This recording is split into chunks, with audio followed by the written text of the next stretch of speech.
जड़ कर्म चेतन बंधकारु कर्म के अवसान का।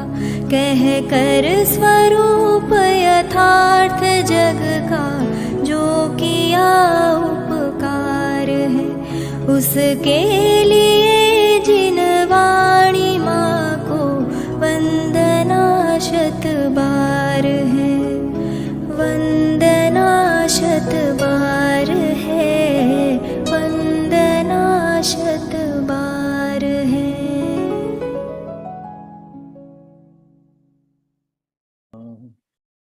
वंदितु सौव सिद्धे ध्रुवमचलमणो वमं गदिं पत्ते वोच्छामि समय पाहुर मिनमो सुध केवली भणिदम्।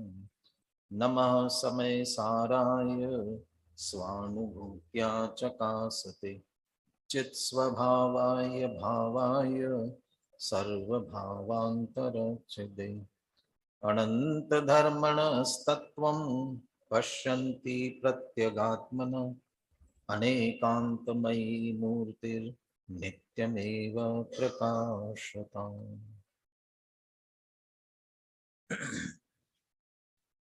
आचार्य कुंद कुंद देव विरचित समय सार परमागम आचार्य अमृत चंद्र कृत इसकी आत्मख्याति टीका बंध अधिकार चर्चा चल रही है।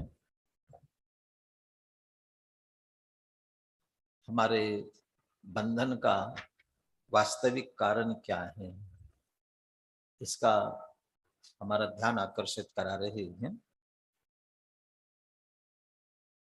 विगत गाथाओं से हम देखते आ रहे हैं, मेरे ख्याल से 237 से चल रही ना चर्चा, 247 बल्कि और भी पीछे है।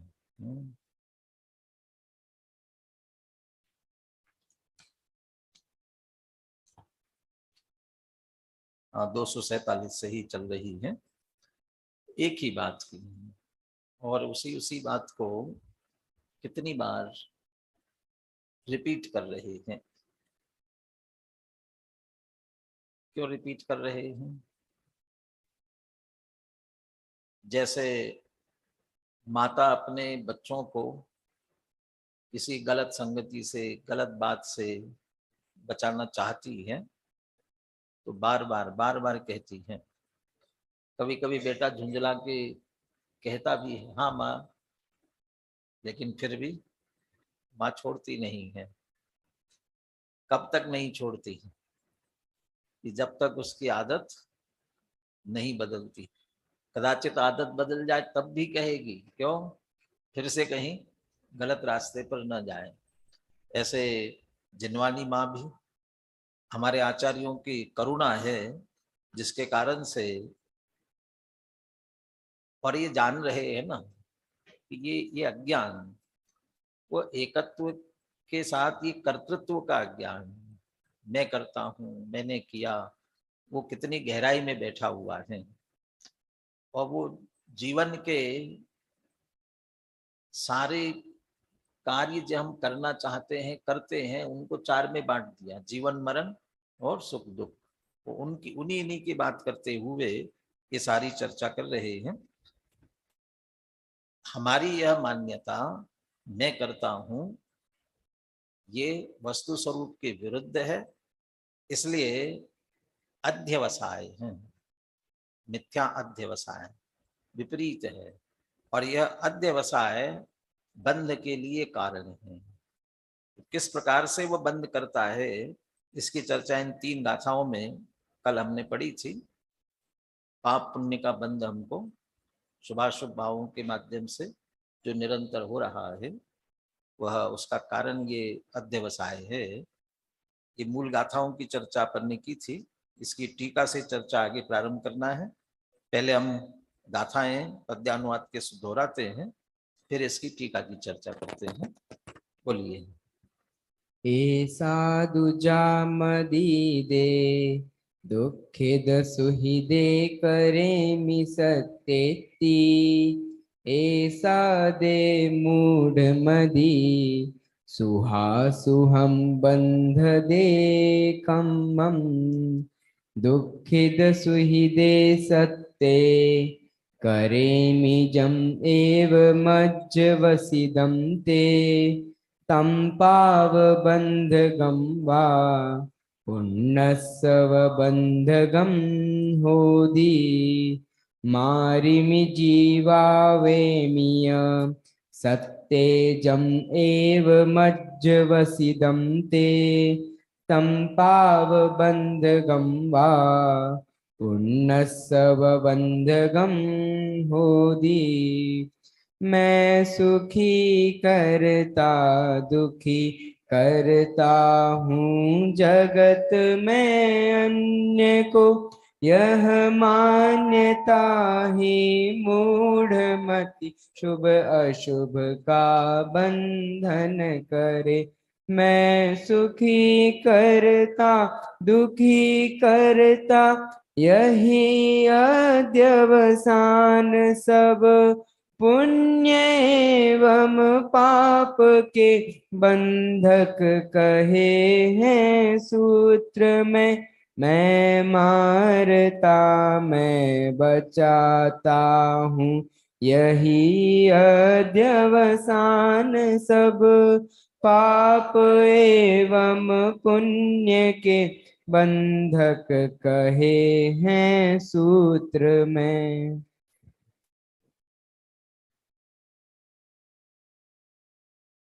चार बातों को लेकर के ही बात चल रही है। मैं मारता हूं, बचाता हूं, सुखी करता हूं, दुखी करता हूं।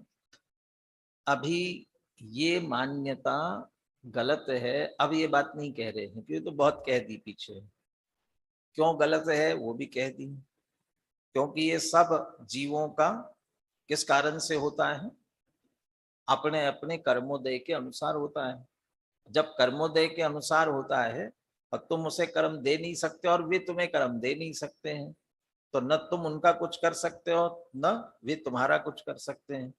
फिर भी जो ऐसी मान्यता वो चूंकि उससे विपरीत है इसलिए मिथ्याध्यवसाय है और वह बंध का कारण बनती है और बंध का कारण होती उसकी यहाँ मुख्यता से बात की। टीकापन देखते हैं। पर जीवान अहम हिनस्मि, न हिनस्मि।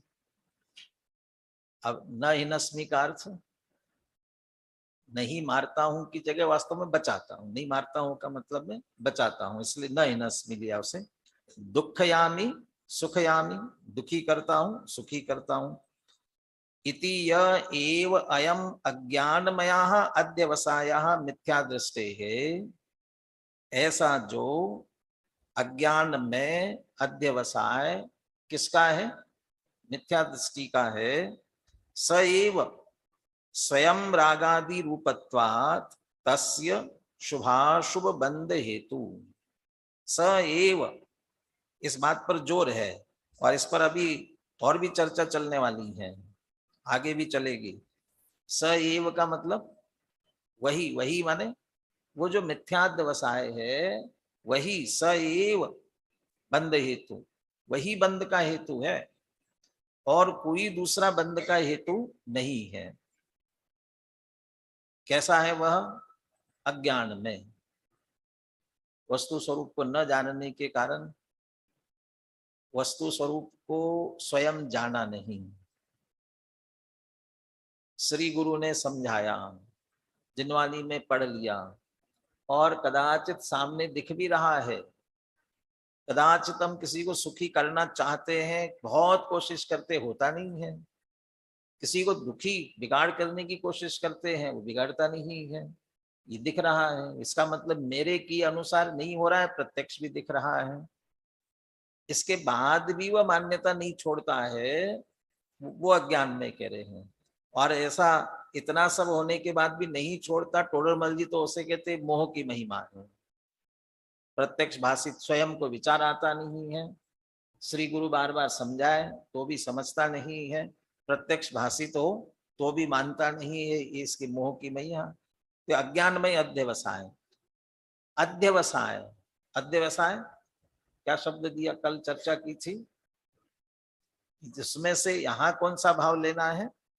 स्वपर के एकत्व पूर्वक जो हमारी मिथ्या मान्यता हो रही है स्वपर के एकत्व पूर्वक, एकत्व बुद्धि पूर्वक, और स्वपर के एकत्व जो मान्यता कर रहा है वो मिथ्या दृष्टि है, इसलिए मिथ्या दृष्टि वही बंध का हेतु है। और एव कहते हुए ये कह रहे हैं, आगे चर्चा आएगी, तुम्हारे ऐसा करने से वो सुखी नहीं होगा, दुखी नहीं होगा, हो रहा है नहीं हो रहा है, वो कुछ भी हो न हो उससे कोई अंतर नहीं पड़ेगा। तुमने खूब कोशिश की, उससे भी अंतर नहीं पड़ेगा। कदाचित जो तुम्हारे भाव आया उससे भी ज्यादा अंतर नहीं पड़ेगा। लेकिन तुम्हारे अंदर ये जो मिथ्या अध्यवसाय है, मैं करता हूं, यही बंध का कारण, यही मात्र।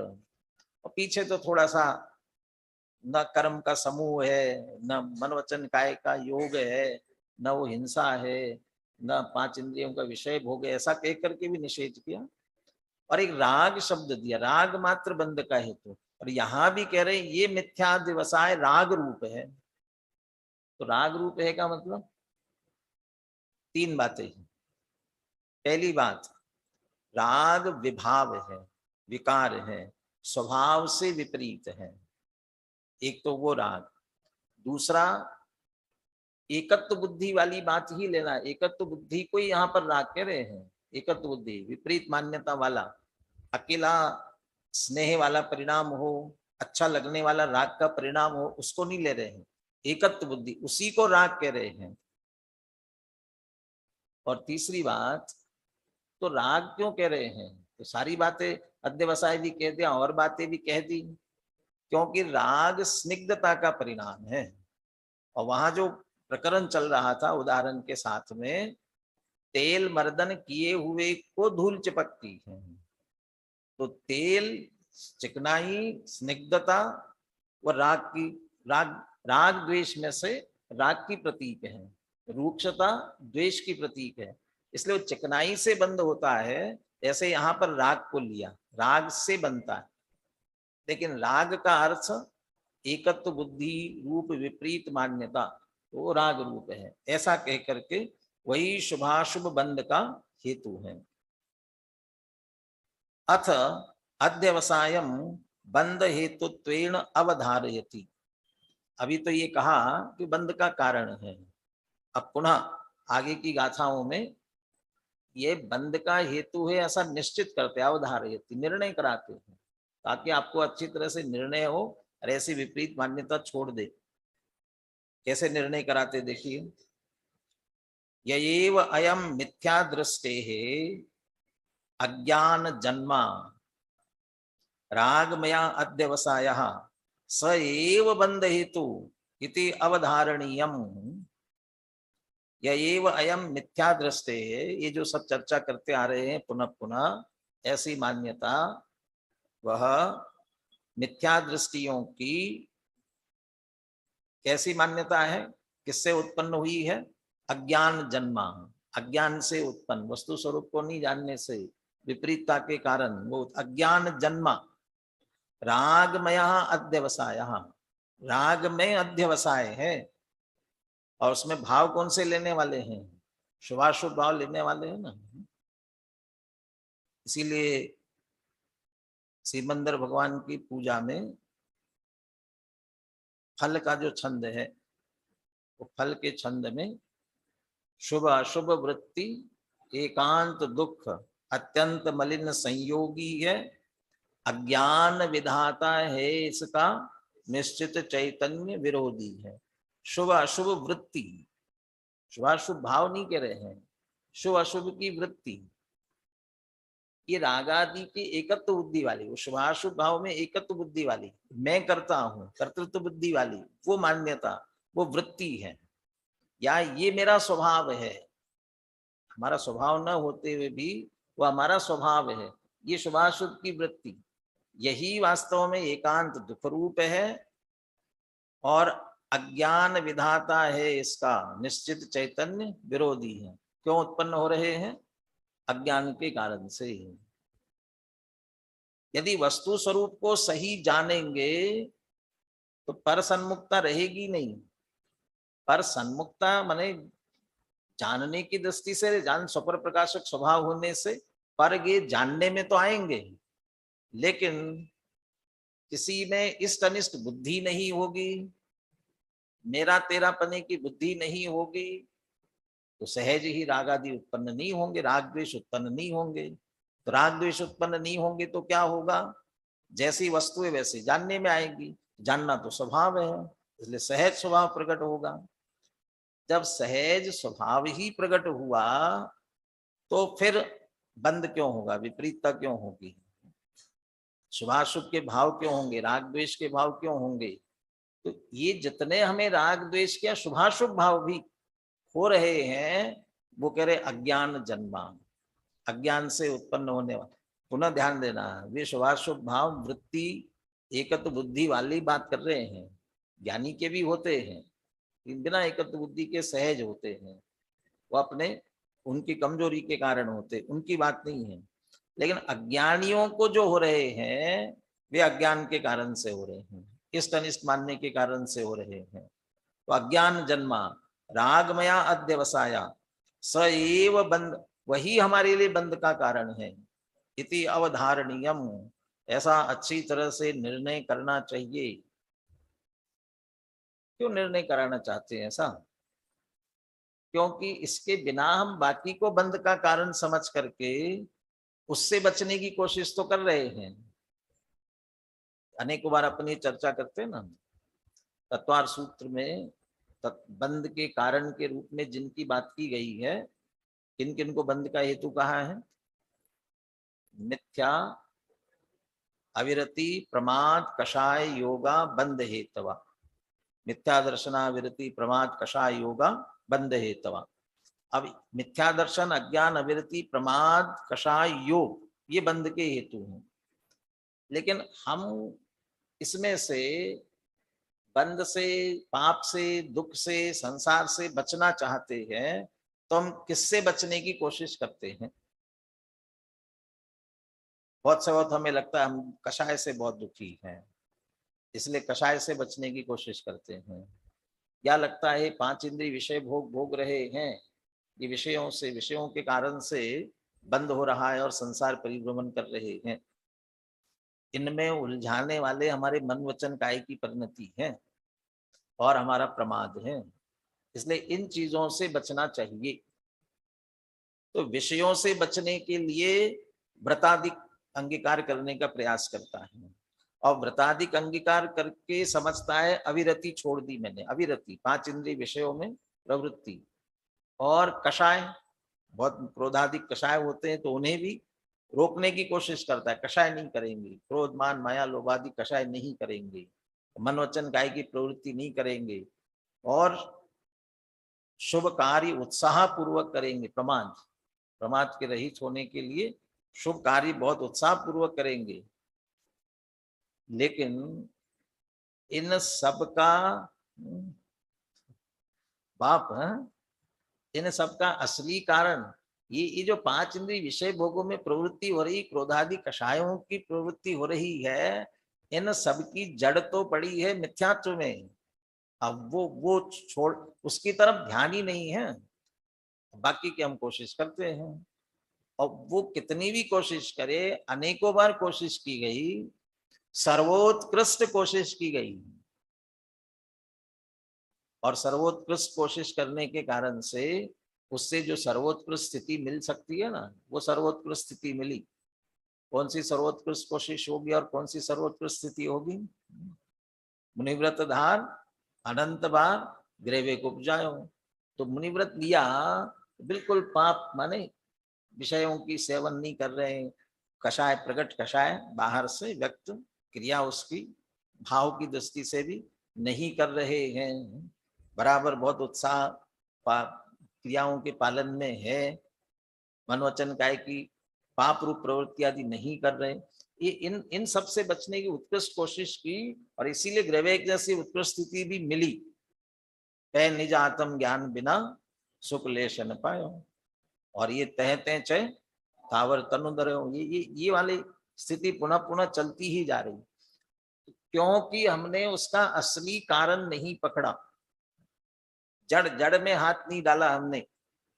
और जड़ हमारी पकड़ में नहीं आई, उसको नहीं निकाला, इसलिए चलता रहा, पुनः पुनः चलता रहा।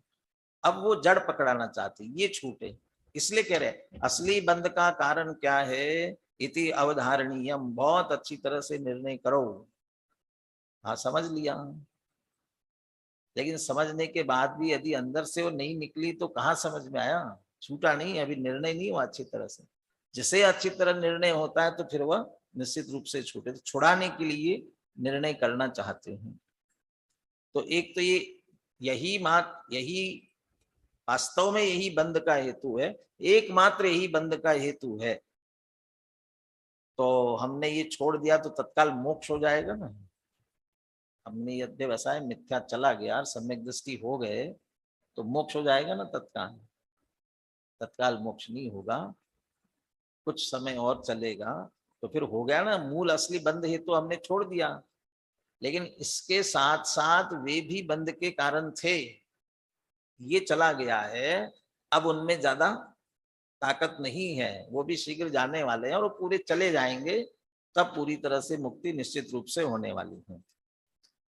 एक तथ्य तो ये दिया। अब दूसरा बहुत मार्मिक तथ्य दे रहे हैं। ये मिथ्यादिवसाय बंध का कारण है ना। कौन से बंध का कारण है?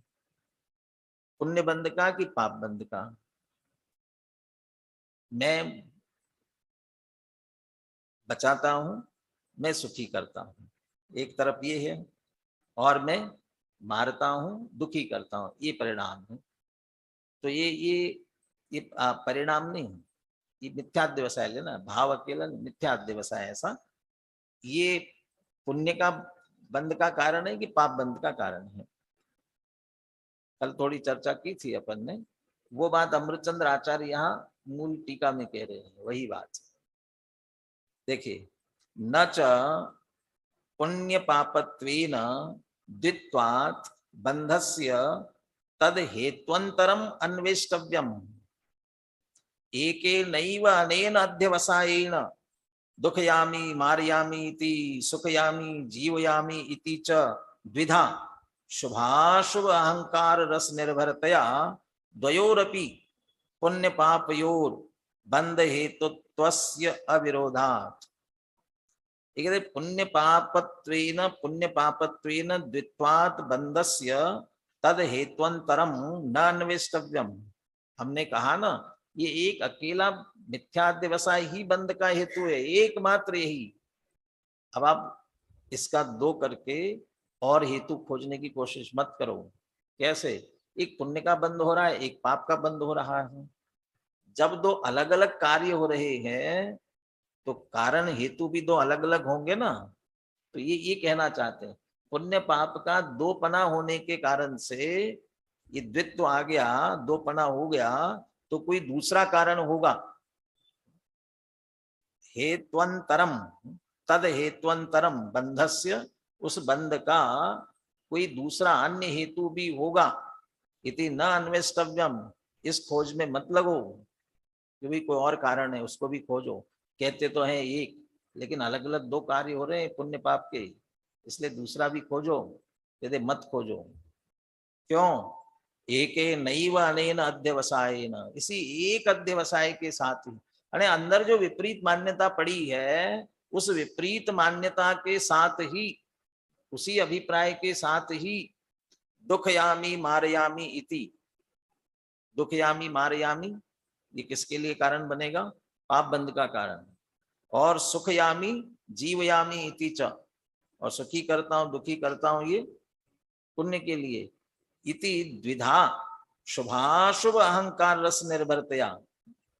अब यहाँ क्रम उधर का इधर एक साथ नहीं लगा लेना। पहले इसमें दुखयामी मारयामी लिखा, फिर बाद में सुखयामी जीवयामी, दुखी करता हूं मारता हूं, और सुखी करता हूं जिलाता हूं। तो वो क्रम आगे नहीं लगाना कि शुभाशुभ अहंकार, माने दुखयामी मारयामी शुभ के लिए कारण, और सुखयामी जीवयामी अशुभ के लिए, ऐसा नहीं। वो शुभाशुभ एक साथ आते हैं ना, तो शुभ को ही पहले लिया जाता है। वो तो व्याकरण की दृष्टि से अल्पास्तरत्वात् कह रहे जो बात आती है, उसकी दृष्टि से शुभाशुभ, अशुभ शुभ बोलने में अच्छा आएगा नहीं अच्छी तरह से। तो हमेशा शुभाशुभ, तो शुभ पहले बोला जाता है इसलिए शुभाशुभ कहा।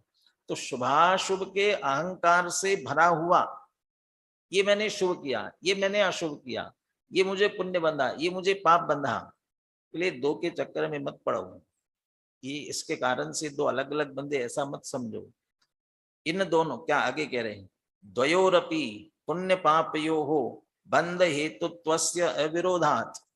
वो जो मिथ्या अध्यवसाय है ना, उसी के द्वारा पुण्य पाप द्वयोरपि, दोनों के भी बंध हेतु पने का विरोध नहीं है, उसी से दोनों का बंध होता है, उसी एक मिथ्या अध्यवसाय से ही। यहां बहुत संक्षेप में चर्चा की पुण्य पाप अधिकार में, प्रारंभ में ही इसकी बहुत विस्तार से चर्चा की है, और वहां शिष्य की तरफ से प्रश्न भी उठाया है। क्योंकि सबसे पहले कहा था जो संसार में प्रवेश करे वह कुशील माने सुशील कैसे हो सकता है, माने शुभ कर्म सुशील, अशुभ कर्म कुशील, ऐसा कहा गया। लेकिन वो शुभ भी संसार में प्रवेश करा रहा है तो वो सुशील कैसे हो सकता है, इसलिए दोनों ही संसार में प्रवेश कराते, इसलिए कुशील है। तो शिष्य ने 4 दे दिए थे, स्वभाव, हेतु, फल, आश्रय, सब अलग अलग है दोनों के, पुण्य और पाप के, शुभ अशुभ के स्वभाव अलग है, हेतु अलग है, आश्रय दोनों का अलग है, फल दोनों का अलग अलग आता है, 4 कारण दिए थे। लेकिन आचार्य ने फिर मिला करके सब पुद्गलात्मक है, दोनों ही, पुण्य पाप फल माहि हरख बिनको मत भाई, यह पुद्गल पर जाय उपजी विनसे थिरणाय। तो वो सब पुद्गल पर घटित किया। भले तुम्हें स्वभाव अलग अलग दिख रहे हैं लेकिन एक कर्म ही है, वेदनी कर्म के भाई है दोनों, दोनों पुत्र है वेदनी के, इसलिए एक ही है दोनों, स्वभाव से भी हेतु दोनों का ये मिथ्याध्यवसाय है, विपरीतता, स्वभाव से विभाव रूप परिणमना, वही कारण है। शुभ में भी स्वभाव से विपरीत ही कारण है दोनों में, इसलिए, और आश्रय दोनों ही संसार मार्ग ही है। और फल क्या निकलेगा, लौकिक में सुख दुख कह रहे हो लेकिन है संसार ही संसार, और जो सुख कहते हो वह वास्तव में दुख ही है। जम इंद्रिय लद्दम तम दुखम तम सुखम दुखमेव तहा। भले सुख लगता है, दुनिया कहती है, लेकिन वास्तव में क्या है, दुख ही है। तो उस मिथ्याध्यवसाय से ही पुण्य पाप दोनों का बंध होता है। वो थोड़ा अंतर है, उसके भेद में मत जाओ, ये कहना चाहते हैं। मैंने ऐसा कह करके तुम खोज करके फिर क्या करोगे मालूम है, उसमें से जो पाप का कारण है ना उससे बचने की कोशिश करोगे, और पुण्य का कारण है वो फिर अच्छा लगने लगेगा। असली एकत्व बुद्धि कारण है। ये जो भावों की बात कर रहे हैं, लेकिन हम प्रति समय कहाँ ऐसा भाव करते हैं, मुझे मारना है, मुझे बचाना है, मुझे सुखी करना, दुखी करना, कहाँ करते हैं। कभी कभी गुस्सा आता है तो मारने दौड़ते हैं या कोई उसका बुरा करने की कोशिश करते हैं। कभी किसी के प्रति राग आता है तो भैया मित्र है उसको सहयोग करो, ऐसे कभी कभी आते हैं ना। तो जब आते हैं तभी पाप का बंध होता होगा, और जब अशुभ के भाव आते हैं तभी पाप का बंध होता होगा, शुभ आते तब पुण्य का बंध होता होगा। बाकी समय तो कुछ नहीं होता होगा, पुण्य पाप का बंध नहीं होता होगा। पुण्य पाप का बंध तो निरंतर हो रहा है, दिन रात शुभाशुभ भावों से मेरा व्यापार चला करता, मानस वाणी और काया से आश्रव का द्वार। तो वो निरंतर चल रहा है ना। तो मैं तो नहीं सोच रहा हूं ऐसा इसको मारूं इसको बचाऊं, और दोनों हो रहे हैं पुण्य पाप। कैसे हो रहे हैं फिर ये, अब इसको जो पुरुषार्थ सिद्धि उपाय में 2 तरह की हिंसा कही है, एक परिणमन रूप हिंसा और एक अविरमन रूप हिंसा।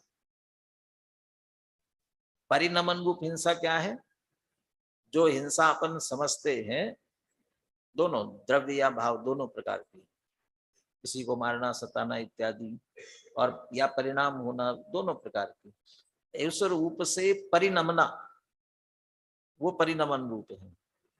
और अविरमन क्या है, उसकी निवृत्ति न होना, रात्रि भोजन करना, रात्रि भोजन करना ये हिंसा का कारण है ना। तो हिंसा का कारण है तो पाप बंध का कारण है। तो जब रात्रि भोजन करेंगे तब पाप का बंध होगा, और जब नहीं करेंगे तो नहीं होगा। ठीक है ना। वो कहते हैं कि जिसने व्रत नियम नहीं लिया है रात्रि भोजन त्याग का, वह जब नहीं कर रहा है तब भी उसको रात्रि भोजन संबंधी पाप, हिंसा का पाप लग रहा है। फिर वो तो नहीं कर रहा है। बहुत लोग ये कहते हैं ना, मैं रात्रि भोजन तो नहीं कर रहा, नियम नहीं लेता हूँ, नियम में बंधना नहीं चाहता हूँ। फिर ऐसे लोगों को कहना चाहते हैं कि आपने नियम नहीं लिया है तो आपको रात्रि भोजन संबंधी हिंसा का पाप निरंतर लगे। नहीं, हम तो करते नहीं है ना, फिर क्यों पाप लगेगा? तो छोड़ते क्यों नहीं हो? कभी जरूरत पड़ी तो करना पड़ेगा, तो इसलिए नियम, और नियम लेके तोड़ना नहीं चाहते हैं। तुम्हारे अंदर ये जो परिणाम है, मैं कभी जरूरत पड़ी तो कर सकता हूँ, इसका मतलब उसके प्रति अविरति का भाव है, वो निरंतर चल रहा है, नहीं छोड़ने का भाव अभिप्राय में निरंतर चल रहा है। ऐसे ही मैं मार सकता हूं, मैं बचा सकता हूं, ये जो मिथ्या मान्यता अंदर पड़ी है, और ये स्वपर के एकत्व का मिथ्या अध्यवसाय है। ये स्वपर का एकत्व का मिथ्या अध्यवसाय तो ये होगा ना कि मैं शरीर हूं, ये शरीर और आत्मा को एक मानना, ये एकत्व का अध्यवसाय होगा। मैं रागी द्वेषी हूं, राग द्वेष के साथ एकत्व मानना, ये एकत्व का अध्यवसाय होगा। इसके साथ साथ मैं पर का करता हूं, भोगता हूं, ये भी एकत्व का अध्यवसाय ही है। जैसे ये एकत्व का अध्यवसाय है, ये शरीर और एकत्व मानना एकत्व बुद्धि, धनादि के संयोग से धनवान समझना, ये ममत्व बुद्धि। कर्तृत्व बुद्धि में एकत्व बुद्धि क्यों है?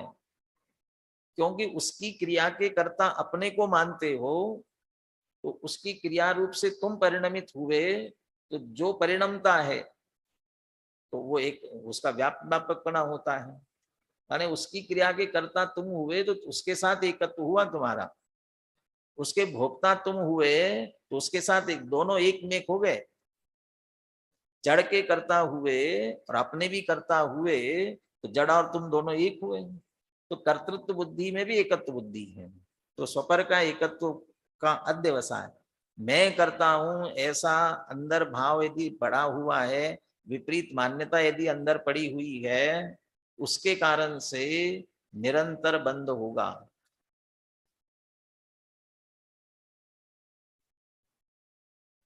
ये तो हम थोड़ा सा संगी पंचेंद्रिय है, मनुष्य है, तो हमारे भाव परिणाम करते हैं, चलते हैं, ऐसा हमें लगता है। लेकिन जो असंगी पंचेंद्रिय एकेंद्रियादिक है, कहाँ मन ही नहीं है इतना सोचने का, तो किसी का घात करने के लिए किसी का कहाँ सोचते हैं? तो उन्हें पुण्य पाप का बंध हो रहा है, पुण्य का बंध भी हो रहा है। निगोदिया जीव को भी शुभ भाव पुण्य, वो निगोदिया ऐसा पुण्य बांधता है। कैसा? किसका पुत्र होना है बताओ? सबसे बढ़िया से बढ़िया किसका पुत्र होना है? सबसे बढ़िया कौन होता है? चक्रवर्ती तो होता है सबसे बड़ा, तो चक्रवर्ती का पुत्र होना सबसे बड़ा पुण्य है ना। तो वो निगोद से निकलकर सीधे चक्रवर्ती के पुत्र बने। कितने जीव थे? कितनी संख्या आती है? तो वो निगोद ते कड़ी करी, मैंने सीधा वह मनुष्य हुए और वह चक्रवर्ती के पुत्र हुए, और उसी भाव से मोक्ष भी चले गए। तो निगोद की दशा में ये पुण्य बांध लिया ना, शुभ भाव, ये चलता रहे, वहां भी शुभाशुभ चलते रहते हैं। तो ये जो शुभाशुभ भाव हमारे, हम ये ऐसा सोचते कि जब सोचेंगे, जब हम मंदिर जाएंगे तब पुण्य बनता है, और जब हम और काम कर रहे, खा रहे पी रहे हैं तब पाप बनता है। ऐसा नहीं है। पुण्य पाप का बंध, शुभाशुभ भाव और पुण्य पाप का बंध निरंतर, कुछ भी नहीं करो तो भी, किस कारण, जब ये नहीं कर रहे तो क्यों हो रहे हैं? इस मिथ्याध्यवसाय को, तुम्हारे अंदर जो मिथ्याध्यवसाय पड़ा है, मैं करता हूं, उस मिथ्या अध्यवसाय के कारण से पुण्य पाप का बंध निरंतर चलता है। उस भेद में मत पड़ो, तुम बंधन की देखो, उस भेद में मत पड़ो कि पुण्य का है कि पाप का है। अरे यहाँ हमारी वो मिथ्या मान्यता वास्तव में निकालना चाहते हैं। चलिए, अब बहुत विस्तार से चर्चा हुई इसकी। एक गाथा और टीका छोटी सी है, इसके और अपन चर्चा पूरी करते हैं। देखिए, इसी बात को आगे भी कह रहे हैं। एवं ही हिंसा अध्यवसाया एव हिंसा इति आयातम। इस प्रकार से हिंसा का अध्यवसाय ही हिंसा है। अब वो कह रहे हैं आगे, माने तुम्हें वो क्रिया करोगे तभी हिंसा होगी, ऐसा नहीं है। वो अध्यवसाय हुआ माने हिंसा हो गई, वही हिंसा। वो क्रिया होगी कि ना होगी वो गाथा में कहने जा रहे हैं, इसलिए कह रहे हैं वो अध्यवसायी हिंसा है। तो अभी जो मैंने विस्तार से बात की कि वो क्रिया हो रही कि नहीं, कदाचित तुम्हारे अंदर भाव चल रही कि नहीं चल रहे हैं, लेकिन विपरीतता एकत्व बुद्धि यदि पड़ी है वो निरंतर काम करती रहेगी। गाथा बोलते हैं 262वीं। अज्जवसिदेण बंधो सत्ते मारेवु मावु मारेवु एसो बंध समासो जीवाणम निश्चयेन यस्। निश्चय व्यवहार, निश्चय किसे कहते हैं, व्यवहार किसे कहते हैं? टोडरमल जी बहुत संक्षेप में कहते हैं, यथार्थ का नाम निश्चय, उपचार का नाम व्यवहार। तो बंध किससे होता है संक्षेप में बताओ, और किससे बताओ? निश्चय नय से बताओ। क्यों निश्चय नय कैसा है? सही बात, वास्तविक बात कहने वाला है। तो वास्तव में बंध का कारण कौन है? तो यहाँ कह रहे हैं एसो बंध समासो, ये बंध का संक्षेप कारण है। और जीवाणम, जीवों के लिए निश्चय नय से, ये निश्चय नय से, निश्चय नय से वास्तव में ये बंध का संक्षेप कारण है। संक्षिप्त में कहा जाए तो यही कारण है। क्या कारण है? अज्जवसिदेण बंधो, किससे बंध है? अध्यवसाय से। अध्यवसाय का मतलब मैं मारता हूं, मैं बचाता हूं, मैं सुखी करता हूं, मैं दुखी करता हूं, इसलिए कर्तृत्व का जो अहंकार वाला अध्यवसाय है। और जब ये अध्यवसाय है तो देह में हूँ, राग में हूँ, पांच इंद्रिय विषय भोगों में सुख है, ये तो महा अध्यवसाय और विपरीत है। तो वे सब ये इससे अध्यवसिदेन बंधो, और वे अध्यवसाय मैं मारता हूं, जलाता हूं, सुखी करता हूं, कहते उससे वो जीव मरेंगे, सुखी होंगे कि नहीं होंगे? ले सत्ते मारे वो मारे वो जीवों को मारो कि मत मारो, यानी वो मारने की क्रिया करो या मैं मारूं ऐसा भाव भी हो कि ना हो, लेकिन अंदर वो एकत्व बुद्धि पड़ी है, बंधो, बंद होता है। और ये क्या, ये निश्चय की बात है। फिर दुनिया को तो दिखेगा, समझाने में ये भी समझाया जाएगा, ये किया ऐसा, तुम्हारे परिणाम में ऐसा सोचने में आया, तुमने भाव किया इसलिए बंद हुआ, ये कैसे उपचार कथन है। जब अंदर में एकत्व बुद्धि पड़ी है तो ऐसे भाव भी होंगे, ऐसे जिनके भाव चलेंगे तो कदाचित क्रिया में भी आएगा। उस क्रिया के कारण से वो जड़ की क्रिया है, उद्गल की है, उससे जीव को क्यों बंद होगा? इसलिए बंद जीव को नहीं होता है। ये निश्चय की बात है। व्यवहार से तो उस क्रिया का कर्ता तो जीव ही कहलाएगा, उसके निमित्त से उसके परिणाम भी बिगड़ते हैं, होते हैं, ये सब निमित्त नैमित्तिक संबंध भी अपनी जगह, तो वो व्यवहार का कथन है। लेकिन उन सब में बंध का कारण वह अध्यवसाय ही होता है। गाथार्थ है, जीवों को मारो अथवा न मारो, कर्म बंध तो अध्यवसान से ही होता है। अभी इसमें वो भाव हिंसा, उस पर तो बहुत कभी कभी ध्यान आकर्षित कराते हैं, लेकिन ये भाव हिंसा से आगे बढ़ करके एक और हिंसा, महाहिंसा। क्या मतलब? ये प्रत्यक्ष किसी जीव को सताना, मारना, दुखी करना, ये द्रव्य हिंसा है। और ऐसा करने का भाव करना, भाव हिंसा। तो हम किसी जीव को जा करके चांटा नहीं मारे, उसका घात नहीं करे, लेकिन अंदर भाव आया तो हिंसा नाम का पाप हुआ कि नहीं हुआ? हुआ। पाप बंद होगा कि नहीं होगा? होगा। किस कारण से हुआ? वो भाव किया, और हमारे उस भाव से क्रिया नहीं हुई। मारो न मारो, तुम जाके सामने मत मारो, लेकिन मारने का भाव करो तो बंद होता है। ये इतना तो हम समझाते हैं, लेकिन उससे अब और आगे जाके ये कह रहे हैं तुम मारने का भाव भी अभी न करो, उसको बिल्कुल बहुत शांत बैठे रहो, लेकिन मैं मार सकता हूं, ऐसा जो तुम्हारे अंदर में अनादि से मिथ्या अहंकार बैठा हुआ है, और उसके कारण से मारो न मारो माने क्रिया करो कि न करो, ऐसा भाव भी करो कि न करो, तो भी तुम्हें हिंसा निरंतर हो रही है, और वो महाहिंसा हो रही है। ये महाहिंसा क्यों हो रही? क्योंकि उस हिंसा से कदाचित वो मरता, और मेरे में भी भाव आया, उससे होता तो थोड़ा पुण्य का पाप का बंद होता थोड़ा सा, लेकिन मैं कर सकता हूं ऐसा जो मान रहा हूं, उस मिथ्यात्व के कारण से, उस अहंकार के कारण से मैं अपना पूरा का पूरा घात कर रहा हूं, अनंत संसार का बंद कर रहा हूं, ये महाहिंसा कर रहा हूं। और वो उसको मुख्य रूप से छुड़ाना चाहते हैं। जीवों को मारो अथवा न मारो, कर्म बंध तो अध्यवसान से ही होता है, यह निश्चय से जीवों के बंध का संक्षेप है। बोलिए गाथा और पद्यम आप बोलिए।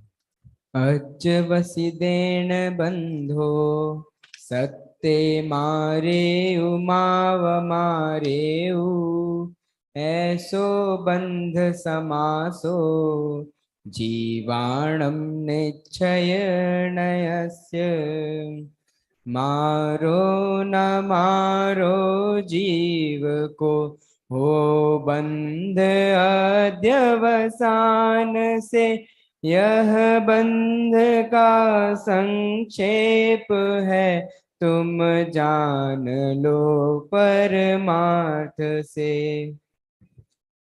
कभी कभी कोई उल्टा भी सोचता है कि भाव आया,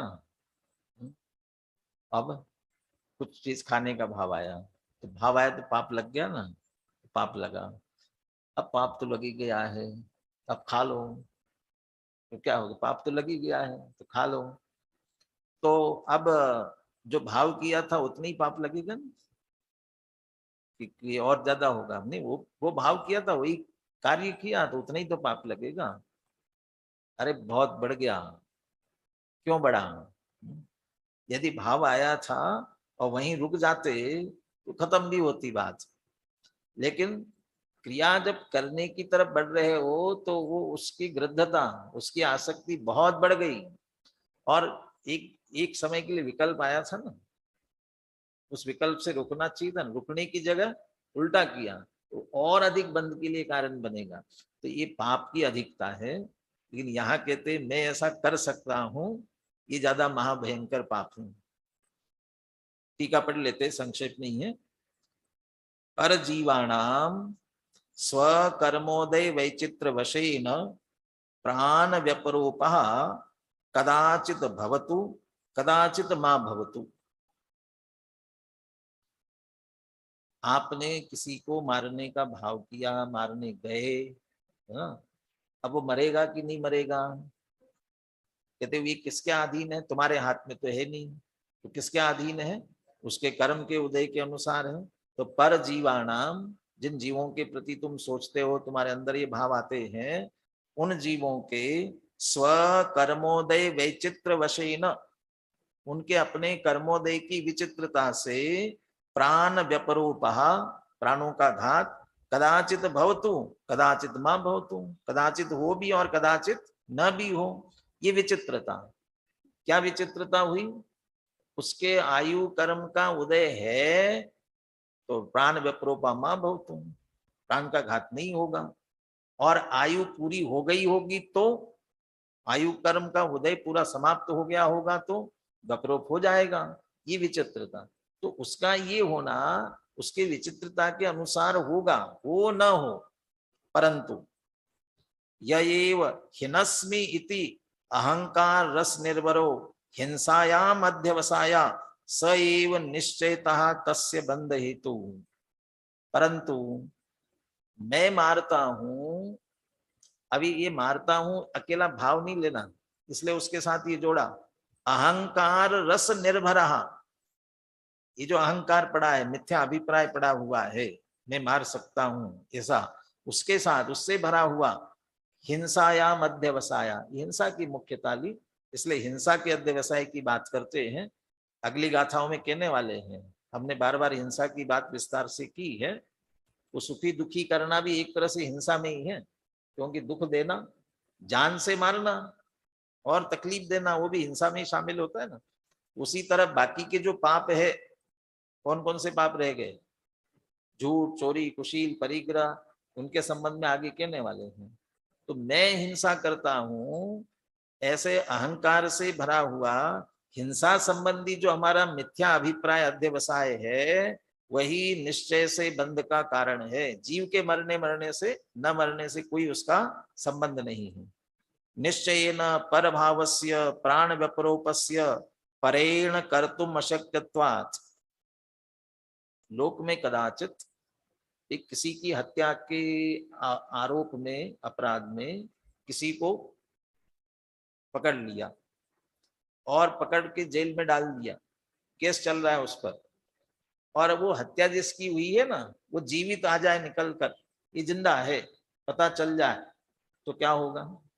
अब वो कह रहा है सब जीवित है तो इसकी हत्या तो हुई नहीं, इसकी हत्या नहीं हुई तो इसके लिए मुझे आप जेल में नहीं डाल सकते, मुझे सजा नहीं दे सकते, तो छोड़ना पड़ेगा ना उसे। तो लोक में तो वो बच गया, इसलिए उसे उसकी हत्या का पाप, उसके हत्या की सजा नहीं मिलेगी। परंतु यहाँ वो मरे कि ना मरे, उसके कारण से बंध तो इसे निश्चित होने वाला है। और मर जाता तो और नहीं मरता तो, अरे तुमने किया ही नहीं है कुछ भी। क्यों? निश्चयेन परभावस्य प्राण व्यपनोपस्य परेण कर्तुम अशक्यत्वात्। दूसरे के प्राणों का व्यपरोपन किसी दूसरे के द्वारा, सीधा एक द्रव्य का करता दूसरा द्रव्य कर ही नहीं सकता है। अच्छा, दूसरे के प्राणों का व्यपरोपन नहीं कर सकता हूं, अपने प्राणों का व्यपरोपन तो मैं कर सकता हूं अपने अपने। यहां भी दो द्रव्य है, अपने प्राणों का व्यपरोपन भी मैं नहीं करता हूं, लेकिन मैं अपना घात करूंगा। ये इसमें भी घात करने से संबंधित भी पुरुषार्थ सिद्धि उपाय में भी 4 प्रकार की हिंसा ली है, 4 बातों से जोड़ा हुआ है। मैं मेरा घात करूं, तुम्हारा घात करूं, तुम तुम्हारा घात करो, मेरा घात करो, ऐसे चारों प्रकार से, चारों तरफ एक दूसरे का कोई कुछ नहीं कर सकता। तो सब अपने अपने परिणाम के अनुसार ही होता है, इसलिए वास्तव में तो होना नहीं है। फिर भी मैं करता हूं ऐसा अहंकार, ये मिथ्या अहंकार है, और ये अहंकार ही बंध का कारण है। तो वास्तव में तो एक द्रव्य दूसरे द्रव्य का करता नहीं है, प्रत्येक द्रव्य स्वतंत्र है, स्वपर के एकत्व का अध्यावसाय मिथ्या है। तो ये भेद विज्ञान हमारे अंदर प्रकट हो, इसके लिए सारी विस्तार से चर्चा कर रहे हैं। शेष चर्चा अपन आगे करेंगे। सहजानंद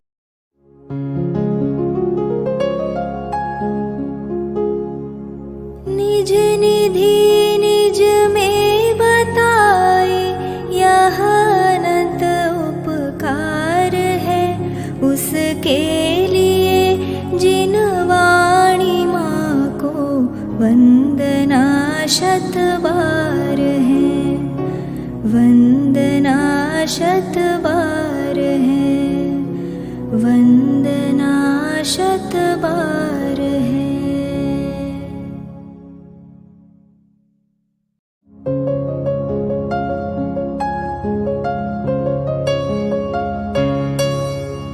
हे जिन वाणी भारती तो ही जपो दिन रैन, जो तेरी शरणा गहे सो पावे सुख चैन। जा वाणी के ज्ञान दे सूझे लोकालोक, सो वाणी मस्तक सुख नवो सदा देत हो ढोक, सदा देत हो ढोक।